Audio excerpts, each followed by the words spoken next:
Dans cette vidéo, je vais te montrer comment j'ai implémenté du drag and drop dans mon éditeur de tunnel de vente, donc dans mon site builder. Et je vais aussi te montrer comment j'ai fait pour actualiser, comme tu peux le voir juste à l'écran, comment je fais pour actualiser en direct le style des éléments qui sont affichés. Alors pour le drag and drop, par contre, c'est pas encore terminé parce que c'est assez compliqué à faire. Et donc j'ai beaucoup de doutes par rapport à si je continue à utiliser DNDKit ou est-ce que j'essaie de partir plutôt vers cette bibliothèque-là qui s'appelle, heu, Pragmatic Drag and Drop. Du coup, je sais pas trop quoi faire parce qu'en fait, je suis arrivé à un point où, en fait, ce que j'ai fait, c'est bien, mais j'ai l'impression que ça va être de plus en plus difficile à implémenter de nouvelles fonctionnalités à mon application. Donc pour l'instant, je sais pas trop sur quelle, voie je vais continuer le drag and drop, mais en tout cas, je vais te montrer du coup comment j'ai fait tout ça. Ah oui, et si tu me connais pas, moi je suis Clément Touzé et en ce moment, je fais une application qui permet je fais un projet personnel qui permettra de créer des tunnels de vente en ligne. Et par rapport au drag and drop, donc comme tu peux le voir ici sur Miro, j'ai déjà fait 2 fonctionnalités que je voulais faire, c'est-à-dire, faire en sorte de ne pas pouvoir ajouter une section dans une section, ainsi que d'ajouter un élément dans une section vide. Donc là, comme tu peux le voir ici, quand je prends le texte, je peux l'ajouter dans la section vide et quand j'ai une deuxième section, je peux pas l'ajouter dans une autre section, tu vois? Je peux les mettre juste au-dessus, mais pas dedans. Tu vois? Ça me l'affiche pas. Voilà, donc maintenant je vais te montrer comment j'ai implémenté tout ça.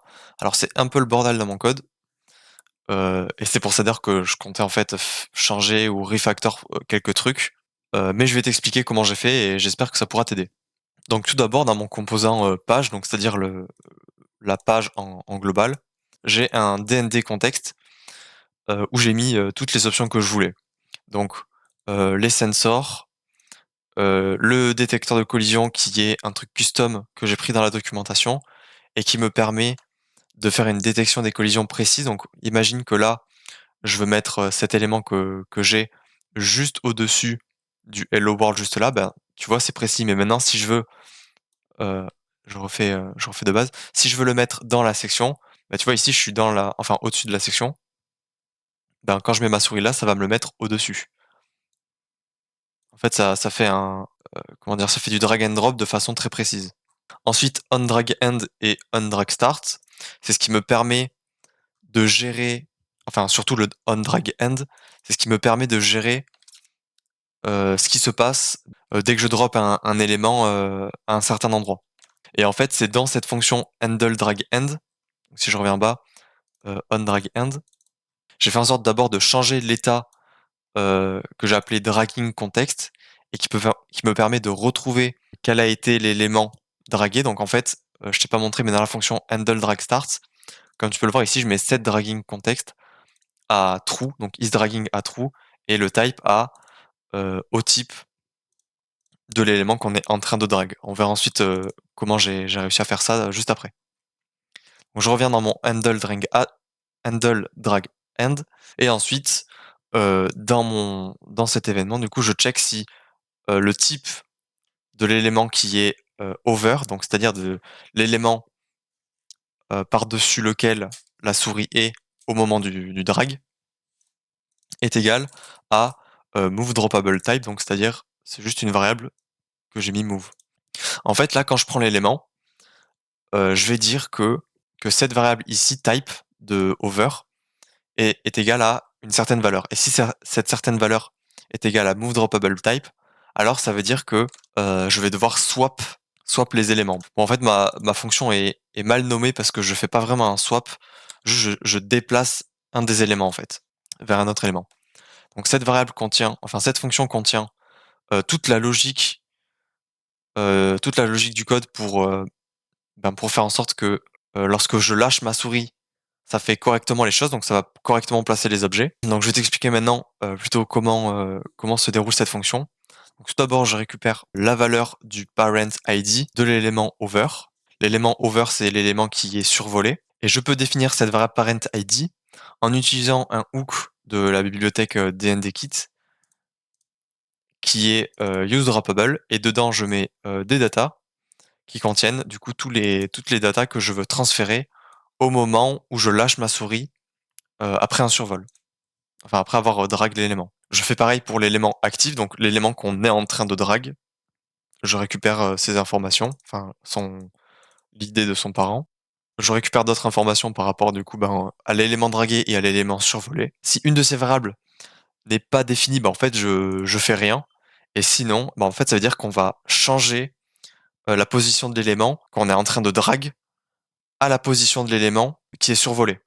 Donc je récupère l'élément parent de l'élément survolé en faisant hold. Donc hold c'est mon funnel, c'est ma variable d'état funnel element qui est de cette structure-là. Ensuite, je récupère l'élément parent de l'élément actif, donc de l'élément qu'on est en train de draguer. Puis je vais changer la valeur de mon état. Donc je dis que mon nouvel état du coup sera mon ancien état et je remplace new active parent element.id. Donc en fait, je vais créer une variable qui s'appelle new active parent elements et qui contient en fait du coup les éléments filtrés. Donc l'élément qui est dragué en fait, je vais le supprimer de l'élément parent. C'est ce que ces lignes ici permettent de faire. Et maintenant, je vais vouloir mettre à jour l'élément qui est over, donc c'est-à-dire l'élément qui est survolé. Je vais vouloir ajouter dedans l'élément qu'on a pris au début. Mais ça, cette condition permet de dire que si l'élément survolé est le même que l'élément actif, alors ça veut dire que je change en fait les enfants dans ce même élément survolé. Donc ensuite, comme je l'ai dit, tout ça là, ça me permet d'ajouter l'élément actif à l'élément qui est survolé. Index new element avec le plus égal over offset. En fait, ça me permet de gérer si je dois placer l'élément avant l'élément survolé ou après. Find index, ça me permet de trouver l'index de l'élément qui est survolé parmi la liste des enfants de l'élément parent survolé. Ensuite, j'ajoute dans les enfants du parent l'élément actif, donc c'est-à-dire l'élément qu'on a pris, qu'on a dragué, et je le rajoute dans la propriété child ID du parent. Et ensuite, l'élément parent, je le mets dans un objet qui contient en fait mon état de base. Donc new funnel element de base, c'est l'état qu'on a modifié, Et là, je le remodifie pour cette fois ajouter l'élément qu'on drague là où il faut. Et ensuite, je retourne cette valeur pour dire, en gros, j'ai bougé l'élément. Et comme tu peux le voir là, en fait, dans cette fonction, je trouve que c'est assez complexe et pas très clair. C'est vraiment, je trouve que c'est vraiment pas terrible ce que j'ai fait pour l'instant. Et j'en suis sûr qu'il y a un meilleur moyen de le faire avec comment on appelle ça, avec les réduceurs, on peut faire mieux, je pense. Donc le réduceur, c'est un peu comme les états en React, sauf qu'en fait, on peut définir des fonctions personnalisées pour changer l'état comme on veut. Et en fait, c'est exactement le cas que je veux parce que pour l'instant, là, j'ai juste fait la fonction pour déplacer un objet. Mais ensuite, j'aurais ici une fonction pour déplacer un élément. Ensuite, j'aurai une autre fonction pour supprimer un élément. J'aurai une fonction pour ajouter un élément. Donc, il faudra très sûrement un réduceur. Voilà, maintenant, je vais te montrer comment j'ai fait les zones dragable et droppable. Donc, en fait, chaque élément, ça va être à la fois un dragable, donc c'est-à-dire qu'on peut prendre et mettre où on veut, mais aussi un droppable, parce que là, par exemple, la première section, je veux qu'elle soit droppable parce que je veux mettre la troisième section par-dessus la première, quoi. Donc, chacun des éléments doit être droppable et dragable. Je les ai mis dans dans mon fichier, enfin dans mon composant funnel element, et j'ai créé dans ce composant une variable qui s'appelle dragable grâce au hook de DNDKit qui s'appelle useDragable. Et dedans, j'y ai passé les datas que je voulais. Donc en fait, ça me permet d'avoir dans la propriété active dans le onDrag end, comme on a vu au début, ici, ça me permet en fait d'avoir retrouver les propriétés dans cette valeur, dans cette variable active de event. Ensuite, ah oui, j'ai loupé cette ligne, mais dragging context ici, c'est un hook, un custom hook que moi j'ai fait, et en fait qui me permet de déterminer quand est-ce que je suis en train de drag un élément ou non, pour afficher la bordure des éléments où je peux déposer l'élément dragué. Donc là, tu vois, ma section, en fait, j'ai pas les petits pointillés autour des hello world, bah, parce qu'en fait, je peux pas mettre une section dans une section. Par contre, si je prends un hello world, comme tu peux voir, le deuxième hello world est en pointillé, ça veut dire que je peux drag and drop dessus ces deux éléments. Donc en fait, cette variable ici me permet en partie de faire la condition qu'on va voir juste après, qui me permet justement d'afficher ces pointillés. Et donc, pour afficher ces pointillés, il faut que je sache si la zone est droppable. Donc ça veut dire si on peut déposer des éléments dans le funnel élément, dans le composant funnel element. Et pour ça, je dois savoir si bah, déjà euh, je suis en train de draguer cet élément. Donc si par exemple ici le hello world, je suis en train de le prendre, bah, je vais pas pouvoir le placer par-dessus lui-même, ça n'a pas de sens. Donc ça me permet d'éviter ce premier cas. Et ensuite, la deuxième condition ici, ça me permet de dire si le type de dragging context, donc l'élément qui est en train d'être dragué, est une section, alors si funnel element.component type, donc le composant de cet élément-là est aussi une section, alors je retourne true. Sinon, je retourne false. Cette condition me permet de dire finalement que un élément est droppable uniquement l'élément que je drague est une section et que le funnel element n'est pas une section. Donc en fait, c'est le cas que j'ai expliqué là. Je peux pas mettre une section dans un élément de texte par exemple. Donc maintenant, on va voir en détail le composant droppable. Donc pareil, ici j'ai utilisé mon composant, enfin mon custom hook use dragging. Et là, c'est un peu spécial parce que j'ai dû utiliser deux hooks use droppable. Donc en fait, dndKit permet d'utiliser un custom hook qui s'appelle useDroppable pour rendre un élément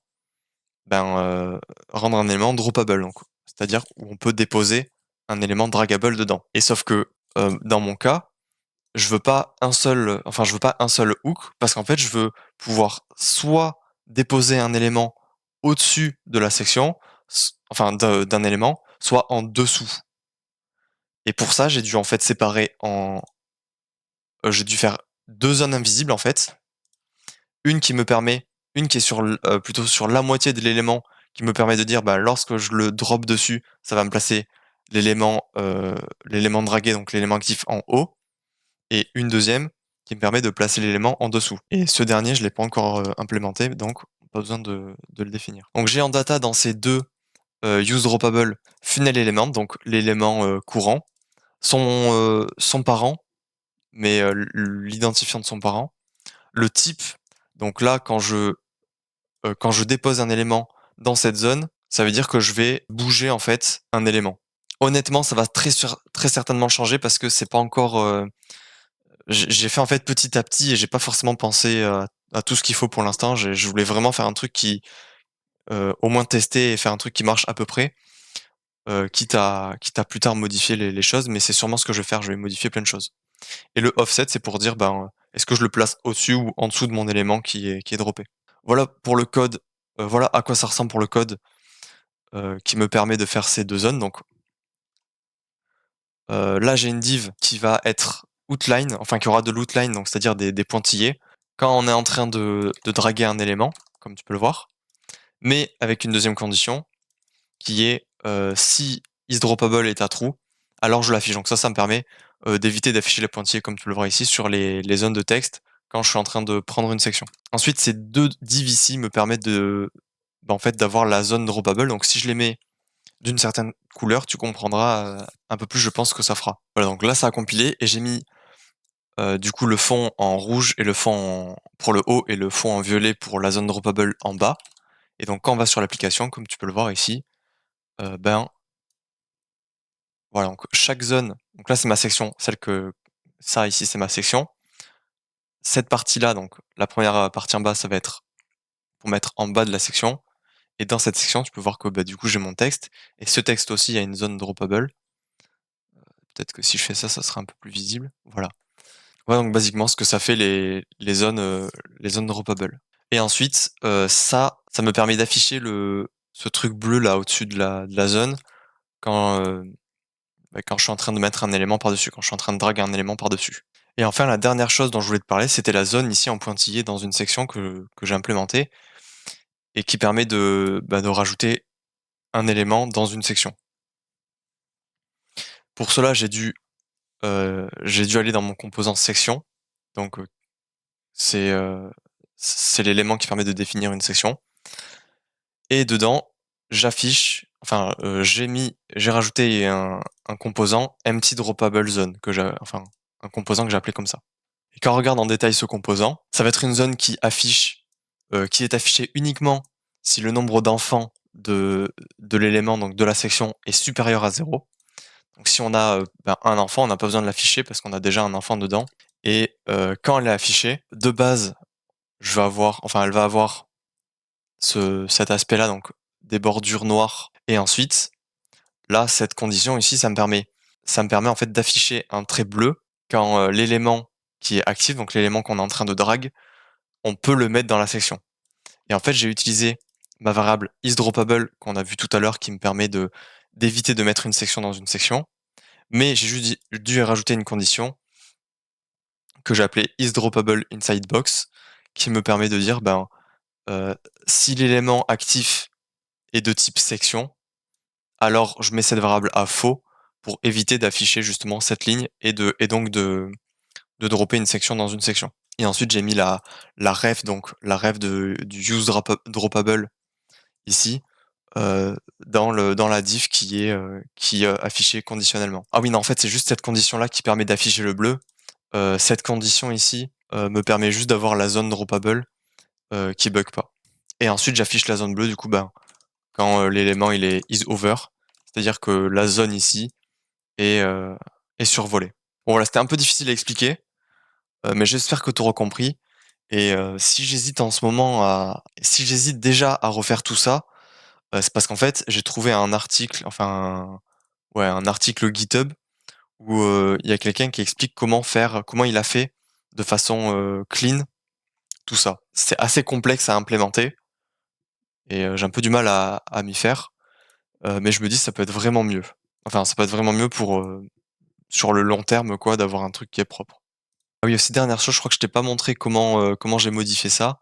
Bon, ça marche pas encore sur le texte, mais cette fonctionnalité-là pour agrandir le padding. Mais en fait, j'ai dans mon élément section, j'ai ici un style qui est la valeur de élément.style et élément en fait, ça va être, ça va être en fait les datas, donc les données de ma section. Et quand on regarde la page, enfin les données, de base de la page, tu peux voir ici que là, en fait, chaque élément, donc chaque, funnel element type a un style. Et donc j'ai décidé de mettre de base, dans la section qui a pour ID 3, le style padding, 5 et pour la section ID 5, le style padding 20 et en fait, en gros, je modifie ce padding avec le composant attribute modifier. Donc c'est ce composant ici, qui a lui-même un composant padding attributes et ce padding attributes, en fait, je descends jusqu'en bas, tu peux voir ici que ça va être du coup oui aussi je peux l'agrandir pour modifier, un par un les bords. Mais du coup ça va être, un input qui onChange value donc c'est-à-dire lorsque sa valeur change, va changer le padding, qui appelle, ce handler appelle lui-même change padding et change padding va prendre les éléments, de mon état donc, qui sont dans le contexte funnel element context. C'est juste une variable qui utilise mon custom hook useFunnelElement pour retrouver mon état de tous mes éléments et ensuite il va déterminer comment mettre correctement les paddings. Puis il va le mettre dans une variable result qui en fait est l'état modifié, mais avec uniquement le padding et je mets tout en pixels. Voilà. Donc si tu veux regarder les détails, je te laisse mettre en pause la vidéo